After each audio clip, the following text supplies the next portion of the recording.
যে স্বপ্নের জন্য যারা প্রাণ দিয়েছে সে স্বপ্নকে আমরা বাস্তবায়ন করবই। এটার থেকে আমাদের বেরিয়ে যাবার কোনো, আমাদের যোগ্যতা না থাকতে পারে, আমাদের ক্ষমতা না থাকতে পারে, কিন্তু আমাদের প্রতিজ্ঞা রইল আমরা এটা করব। আমরা নতুন বাংলাদেশের অফিস এটা করেছি, নতুন বাংলাদেশ গড়ার জন্য আমরা এখানে এসেছি, সেটা যেন সবাই মিলে আমরা করতে পারি।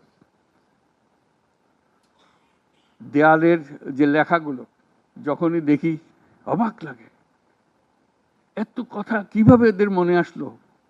এদের পেছনে তো কোনো কবি নাই, কোনো সাহিত্যিক নাই, কোনো পণ্ডিত নাই যে কথাগুলো জোগাড় করে করে দেবে, কিন্তু সারা শহর ছড়িয়ে আছে, অন্যান্য শহরেও আছে। প্রতিটি কথা অত্যন্ত মূল্যবান।